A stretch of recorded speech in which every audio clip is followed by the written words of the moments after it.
Peace, peace, peace. I am Philip Roundtree, and I'm here today to talk to you about a topic that's so important in today's society, especially in the social media era. And that topic is body image. Now, first, I want to give some background as to why I decided to make a video about body image. Over the weekend, I was in the gym and got a great pump. I went into the locker room and I decided to take some pictures of myself because I wanted to see where I was at. And I took these pictures. I'm like, oh, these are some nice pictures. And it was like, okay, I want to post these pictures to social media. Something that I've done time and time again is me being a bodybuilder, and then just me tracking my weight loss journey in the past. And the first thought that popped into my mind was, I'm fat. I'm fat. That was the first thing that popped into my mind. I'm fat. I have love handles. I have extra skin. And those thoughts stopped me from posting to social media because I didn't know how I'll potentially be perceived by the outside world. And so granted, listen, again, I'm a bodybuilder. I used to step on stage wearing posing trunks and, to show off my body. I've posted pictures to social media previously where I may just be in a pair of shorts and just showing off my physique. And I started to think back. Whenever I did post these things, I still had those same insecurities, those same feelings about how was I going to be perceived by the outside world. And this influenced how I saw my body and how I continue to see my body. See, with body image, when you have body image issues, it tends to continue. When you have body image issues, it tends to impact not only how you view yourself, but how you perceive the outside world to view you. And so I didn't end up posting that picture. And so when I was sitting there and it was just like, why don't you post it? I had to think back and look at the fact that, you know what? I'm somebody who lives with body image issues. A friend of mine on social media, Eric Conroy, Powered by Ice Cream, he also made a post, and it was so poignant about the battles that he had with body image, and he may continue to have with body image issues with regards to binge eating. So that's another way that body image issues manifest itself, because you perceive your body to be one way, and you may go to extreme measures in order to obtain the body that you want. So that may be anorexia, that may be bulimia, all in attempts to feel good about yourself and feel good about what you see. And so I thought it was important for me to make this video, as me being an African-American male, where you don't hear about us having body image issues. You don't hear about men in general having body image issues. This is usually something that society has and believes to be endemic to only women. But no, we experience it too.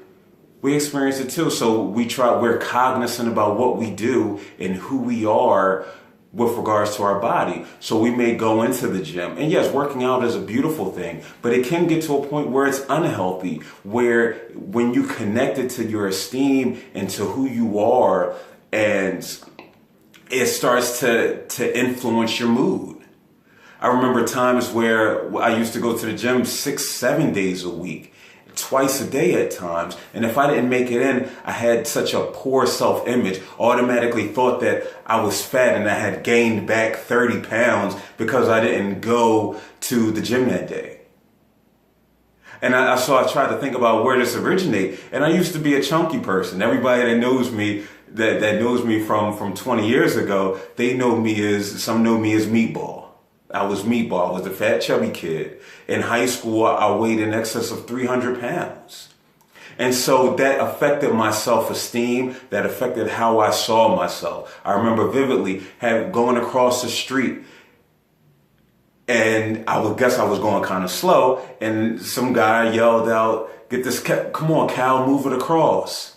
Or when I was playing basketball in elementary school, and I'm at the free throw line waiting to try to grab a rebound, and a guy yelled to his son, listen, there's cows on that side of the ball. You could get that easily.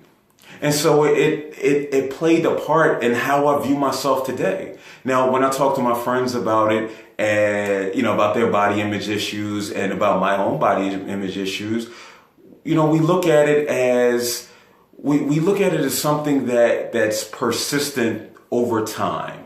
It's not something that just comes up over a day or two. It's something that has existed.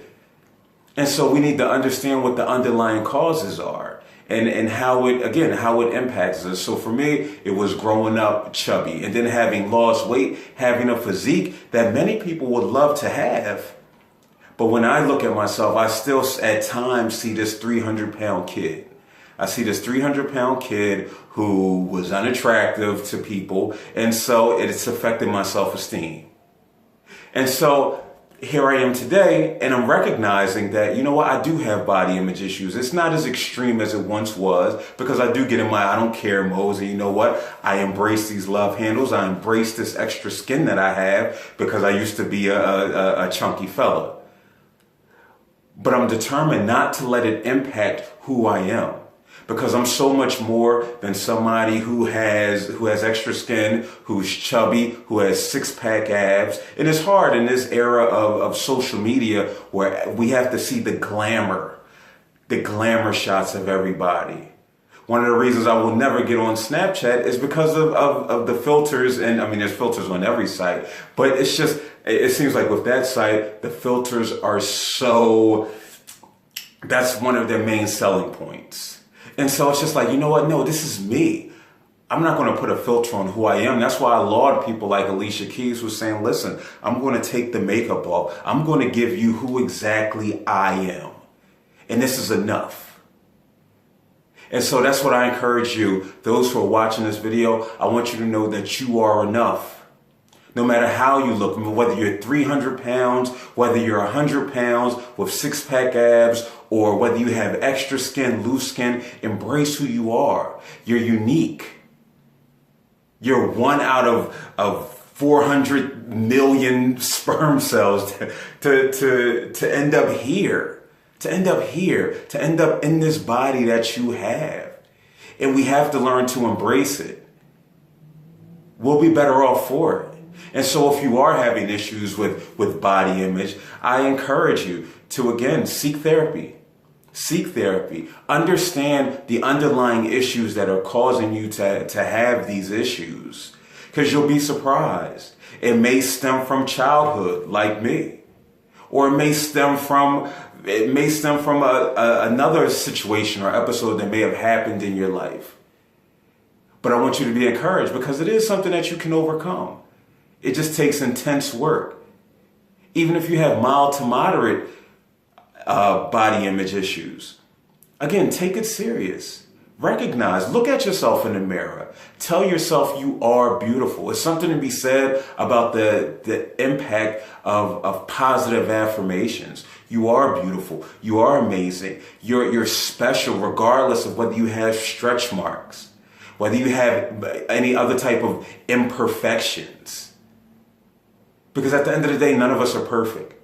None of us are perfect. And we're never going to be able to attain this ideal physique. And so the best thing to do is to embrace who you are. And continue to make improvements, but not making improvements for other people. You want to make the improvements, make it for self. So that can help boost your esteem. You'll definitely be better off for it, and your mental health will thank you. Check me out on Instagram at Phil_Quadify, QUADFY, or check me out on Facebook.com/Philip with 2 L's MSW. I appreciate you. Peace.